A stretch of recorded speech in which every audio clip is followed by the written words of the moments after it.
यह प्रवेश द्वार कहाँ होना चाहिए, कैसे होना चाहिए और किस तरीके से आप इसकी सकारात्मक ऊर्जाओं को मेंटेन कर सकते हैं, ऐसा आपने आज तक कहीं पर नहीं सुना होगा। ऐसे प्रयोग, ऐसे उपाय, ऐसे सिस्टम, ऐसे पैटर्न्स मैं आपको आज बताने जा रहा हूँ। तो दोस्तों, करना क्या है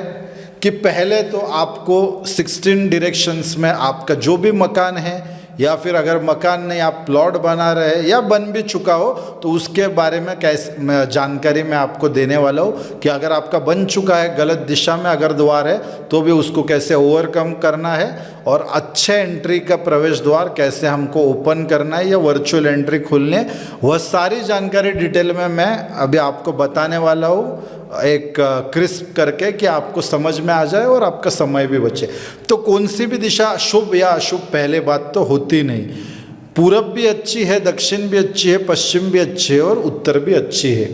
पर इन दिशाओं के अपने अपने गुणधर्म होते हैं और उसी के साथ हर दिशा में 8 पद होते हैं और हर पद की अपनी एक गुण विशेषता होती है दोस्तों। तो पूरब का, दक्षिण का, पश्चिम का और उत्तर का, तो हर दिशा का तीसरा और चौथा पद शुभ होता है, ऑस्पिशियस होता है, मंगलकारी होता है। यह आपको पहली बात तो समझना होगा। अगर आपकी एंट्री N3 N4 यानी कि भल्लाट और मुख्य इन देवता एनर्जी फील्ड, मतलब N3 मतलब मुख्य, N4 भल्लाट, अगर यहाँ पर आपके घर का प्रवेश द्वार होगा तो आपके काफ़ी जो एंसेस्टर्स है यानी पूर्वजों की प्रॉपर्टी आपको मिलेगी, नए अवसर मिलेंगे, आप काफ़ी कैलकुलेटेड माइंडेड होंगे, आपको पता है कब किससे कैसे फ़ायदा उठाना है और ढेर सारा धन एक तरीके से आपके घर में बरसता रहेगा। इतनी ऑस्पिशियस और प्रमुखता और उसका एक वैशिष्ट N3 और N4 की एंट्री का हम बता सकते हैं। तो अगर यहाँ पर आपकी एंट्री नहीं है तो आप यहाँ पर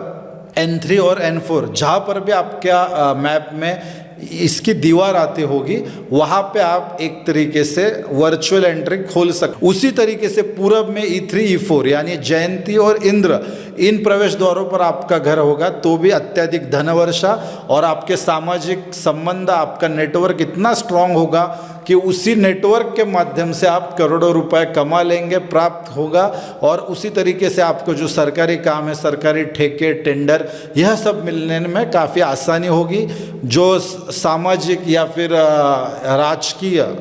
राजनीति के जो धुरंधर होंगे उनसे आपका एक प्रकार मेल मिलाप या फिर कांटेक्ट अच्छा रहेगा, बढ़ेगा और इससे आपको ढेर सारा फायदा होगा। उसी तरीके से जो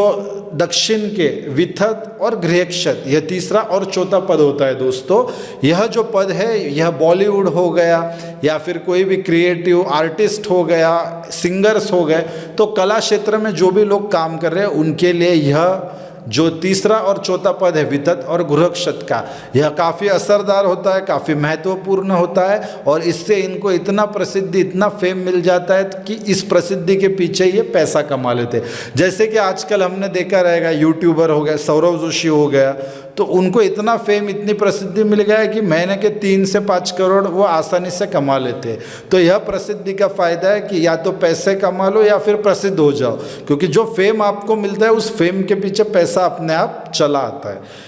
उसी तरीके से वेस्ट में जो सुग्रीव और पुष्पदंत तीसरा चौथा पद होता है, यह काफ़ी असरदार होता है। यहाँ पे जिसका भी प्रवेश द्वार होगा वह लोग ज़्यादा एक तरीके से लोड लेते नहीं, टेंशन फ्री रहते हैं और एक तरीके से ये साहसपूर्ण निर्णय लेने में कभी कोताही बरतते नहीं और यह साहसपूर्ण निर्णय ही इनको जीवन में एक तरीके से ऊंचा आयाम तक पहुंचाने का काम करते हैं। जितने भी बड़े बड़े दिल्ली के सेक्रेटेरियंस हैं, पीएम के, राष्ट्रपति के या बड़े बड़े आईएएस ऑफिसर या ब्यूरोक्रेट्स है, इनकी जो एंट्रीज़ है यह W3 और W4 की एंट्रीज आपको दिल्ली में या फिर किसी भी राज्य में बड़े अफसरों की एंट्री अक्सर देखने को मिलेगी। तो इसका एक अपना महत्वपूर्ण है, इसमें अच्छी प्राप्तियां होती है, बड़ी प्राप्तियां होती है और आपके जो गेन्स होते हैं वह काफ़ी चौड़े होते हैं। तो इस तरीके से हमने जाना कि कौन सी भी दिशा अच्छी या बुरी नहीं है, शुभ या अशुभ नहीं है। तो हर दिशा में तीसरा और चौथा पद शुभ होता है और उसी पे आपकी एंट्री आना ज़रूरी होता है। पर अगर आपकी एंट्री अब इस जगह पे नहीं आई है तो अब आप क्या करेंगे? तो इसके लिए 2-3 रास्ते होते हैं दोस्तों। यहाँ पर आप कोई भी 6 से 7 फुट का ऐसा दरवाजे का चित्र लगा सकते हैं, जिसमें मतलब आप एंट्री कर रहे हैं या ऐसी खुली जगह है या फिर कोई जंगल का रास्ता है, जो फ्लो जो पैटर्न उस दीवार से बाहर आ रहा है आपकी तरफ, ऐसा दिखाई दे, ऐसा कोई भी चित्र आप N3 N4 पर, S3 S4 पर, E3 E4 पर या W3 W4 पर लगा सकते हैं, जिससे वहाँ पे एक तरीके से वर्चुअल एंट्री खुल जाएगी। तो वह जो डोर कैम रहते हैं या फिर वो जो भी यंत्र रहता है, उसको आप तीसरे और चौथे पद कौन सी भी दिशा के, मतलब आपके घर का दरवाज़ा चाहे कहीं पर भी हो, तो उसका जो यह डोर बेल का या फिर ये जो प्रावधान होता है मशीन का, जिसमें वह आदमी की फ़ोटो दिखाई देती है और आप वॉइस कमांड पे उनसे बात करते हैं, वह इस E3 E4 पे मतलब तीसरे और चौथे पद की दीवार पर उस जगह पर लेके भी यह उसी वर्चुअल एंट्री का काम करेगा, जो कि तीसरे चौथे पद की एंट्री आपको एक तरीके से वह बेनिफिट्स देती है, वही बेनिफिट्स यह वर्चुअल एंट्री भी आपको देखने को मिलेगी। तो इस तरीके से आप वर्चुअल एंट्री का उपयोग करके आपके जीवन में ढेर सारी खुशियाँ और एक तरीके से इनके अच्छे फ़ायदे आप उठा सकते हैं और आपके जीवन को एक तरीके से समृद्धशाली और मतलब आसान बना सकते हैं दोस्तों। तो इस तरीके से जाना। उसी तरीके से एडवांस रेमेडी में हम स्ट्रिप्स का या फिर मेटल्स का यूज़ करते हैं, वह एडवांस का पार्ट है, वह करने में काफ़ी दिक्कत होती है और एक्सपर्ट के निगरानी में ही वह चीज़ें करने योग्य होती है, इसलिए वह पार्ट मैं आपको नहीं बता रहा हूँ। वर्चुअल एंट्री और पिक्चर से कि दरवाज़ा खुला दरवाज़ा या फिर कोई जंगल का रास्ता, यह चित्र भी तीसरे चौथे पद पर लगाने से आपको उस ऑस्पिशियस डोर का जो भी लाभ है वह देखने को या फिर महसूस अनुभव करने को मिल जाएगा।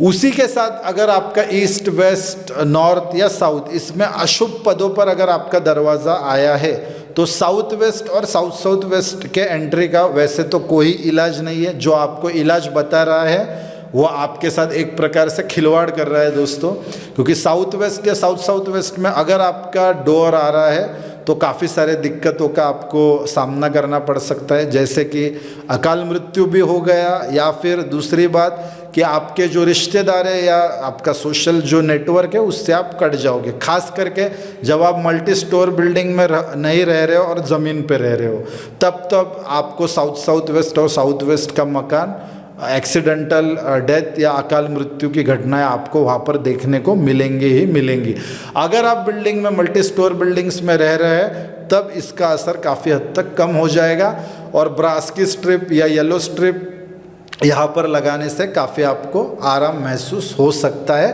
पर साउथ वेस्ट के एंट्री का कोई भी इलाज नहीं है, पर आप येलो रंग की स्ट्रिप लगाकर या ब्रास की स्ट्रिप लगाकर देख सकते हैं कि क्या इसका असर कम हो रहा है या कैसे हो रहा है, न्यूट्रल हो रहा है कि नहीं, आप देख सकते हैं। उसी तरीके से नॉर्थ में अगर आपके दरवाज़ा होगा तो वहाँ पर आप एल्यूमिनियम की स्ट्रिप लगा सकते हैं। ईस्ट में अगर आपका गलत जब पद पर दरवाज़ा होगा तो एसएस की स्ट्रिप आप लगा सकते हैं, यानी पट्टी होती है धातु की एसएस की, वह लगा सकते हैं। और साउथ में अगर गलत जगह पे S1 S2 या S5 S6 में होगा तो आप कॉपर की स्ट्रिप वहाँ पर लगा सकते हैं दोस्तों। तो इस तरीके से हमने देखा कि कैसे हमको वहाँ पर उस रंग के बजाय उस धातु के स्ट्रिप का इस्तेमाल करके अच्छे रिजल्ट्स मिल सकते हैं। रंगों की पट्टियाँ भी आप इस्तेमाल कर सकते हैं, पर इसके रिजल्ट्स ब्लॉक करने के हेतु जब हम इस्तेमाल करते हैं मुख्य द्वार को तब काफ़ी कम पाया गया है इसके इंटेंसिटी को। इसलिए मैं आपको रिकमेंड करूंगा कि जितना धातुओं का वापर कर सकेंगे उतना अच्छा। उसी के साथ आपके डोर की एनर्जी बढ़ाने के लिए आप डोर के चारों तरफ, मतलब जो भी आपके डोर की फ्रेम है वहाँ पर चांदी की तार घुमाना काफ़ी ऑस्पिशियस होता है। इससे नेगेटिव एनर्जी घर नहीं आती, बुरी चीज़ों का असर आपको घर में दिखाई नहीं देगा। उसी के साथ अगर आपका वेस्ट या साउथ वेस्ट में दरवाज़ा होगा तो वहाँ पर आप हल्दी का स्वस्तिक निकालिए, नॉर्थ में होगा तो आप सफ़ेद चंदन का स्वस्तिक निकालिए, और पूरब में होगा तो आप एक तरीके से केसर का और पीले चंदन का इस्तेमाल कर सकते हैं। उसी के साथ अगर साउथ में आपका दरवाज़ा है तो हाथ से आप कुमकुम का स्वस्तिक आपके दरवाजे के ऊपर निकालिए। स्वस्तिक का जो आकार होगा वो 9 इंच बाय 9 इंच का होगा, तो यह काफ़ी ऑस्पिशियस होगा, या आर्थिक एक तरीके से वित्तीय या फिर आर्थिक अपॉर्चुनिटीज़ को अपनी ओर आकर्षित करेगा और आपको देखने को मिलेगा कि आप धीरे धीरे आपकी जो भी आर्थिक या अड़चने हैं इनको डिसॉल्व करने का काम यह चीज़ें करेंगे। तो उम्मीद है आज के वीडियो से आपको काफ़ी सारी जानकारी मिली होगी और काफ़ी अच्छे तरीके से आप समझ पाए, इसलिए वीडियो का जो हमने बताने का तरीका काफ़ी सिंपल रखा है और समय भी काफ़ी कम रखा है। तो इसी तरीके से अगले आने वाले वीडियो में और भी जानकारी आपको देंगे। तब तक के लिए आपका मार्गदर्शक आचार्य राजकिरण मार ने आपसे विदा लेता है। धन्यवाद। राधे राधे।